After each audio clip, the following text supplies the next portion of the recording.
Welcome to Bite at a Time Books Behind the Story, where we answer the questions you have about your favorite classic authors. What inspired your favorite author to write their novels? What was going on in the world at the time? Follow along with us as we tell you what was happening in the world while your favorite authors wrote your favorite classics. My name is Bree Carlile, and I love to read, and wanted to share my passion with listeners like you. If you want to know what's coming next and vote on upcoming books, sign up for our newsletter at biteatatimebooks.com. Be sure to follow my show on your favorite podcast platform so you get all the new episodes.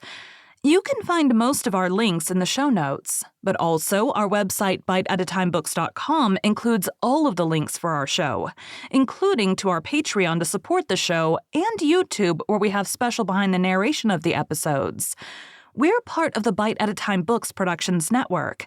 If you'd also like to hear a book by the author, check out the Bite at a Time Books podcast wherever you listen to podcasts.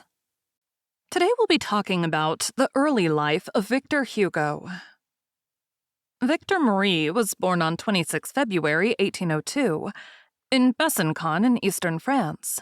He was the youngest son of Joseph Leopold Sigisbert Hugo, 1774 to 1828, a general in the Napoleonic Army, and Sophie Trebuchet, 1772 to 1821. The couple had two other sons, Abel Joseph, 1798 to 1855, and Eugene, 1800 to 1837. The Hugo family came from Nancy in Lorraine, where Victor Hugo's grandfather was a wood merchant. Leopold enlisted in the army of Revolutionary France at 14. He was an atheist and an ardent supporter of the Republic. Victor's mother, Sophie, was loyal to the deposed dynasty but would declare her children to be Protestants.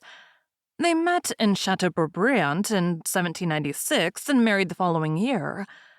Since Hugo's father was an officer in Napoleon's army, the family moved frequently from posting to posting. Leopold Hugo wrote to his son that he had been conceived on one of the highest peaks in the Vosges Mountains, on a journey from Luneville to Besançon. This elevated origin, he went on, seems to have had effects on you so that your muse is now continually sublime. Hugo believed himself to have been conceived on 24 June 1801, which is the origin of Jean Valjean's prisoner number, 24601. In 1810, Hugo's father was made Count Hugo de Cagliudo y Sigüenza by then King of Spain Joseph Bonaparte, though it seems that the Spanish title was not legally recognized in France. Hugo later titled himself a Viscount, and it was as Vicomte Victor Hugo that he was appointed a peer of France on 13 April 1845. Weary of the constant moving required by military life, Sophie separated temporarily from Leopold and settled in Paris in 1803 with her sons. There, she began seeing General Victor Fenneau de la Hourie, Hugo's godfather, who had been a comrade of General Hugo's during the campaign in Vendée.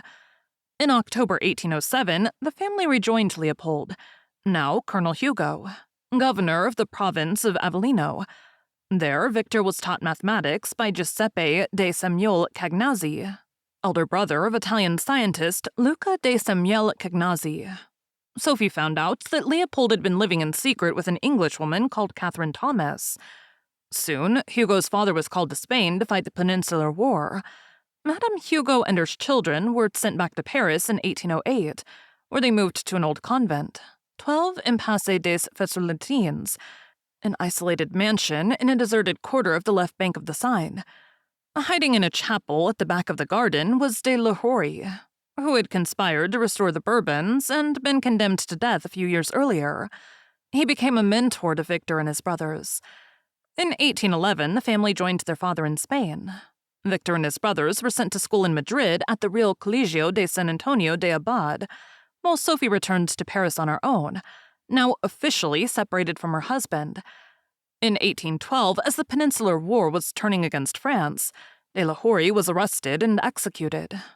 In February 1815, Victor and Eugene were taken away from their mother and placed by their father in the Pension Cordier, a private boarding school in Paris, where Victor and Eugene remained for 3 years while also attending lectures at Lycée Louis le Grand.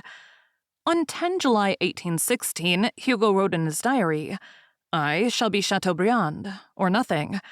In 1817, he wrote a poem for a competition organized by the Académie Française, for which he received an honorable mention. The academicians refused to believe that he was only 15. Victor moved in with his mother to 18 Rue des Petits Augustins the following year and began attending law school. Victor fell in love and secretly became engaged, against his mother's wishes, to his childhood friend Adèle Fauchet. In June 1821, Sophie Trebuchet died, and Leopold married his longtime mistress, Catherine Thomas, a month later. Victor married Adèle the following year. In 1819, Victor and his brothers began publishing a periodical called Les Conservateurs Littéraires. Thank you for joining Bite at a Time Books Behind the Story today, while we answered some of the questions you have about one of your favorite classic authors. Again, my name is Bree Carlile, and I hope you come back next time when we answer more questions about one of your favorite classic authors. Don't forget to sign up for our newsletter at biteatatimebooks.com. Check out the show notes or our website biteatatimebooks.com for the links for our show.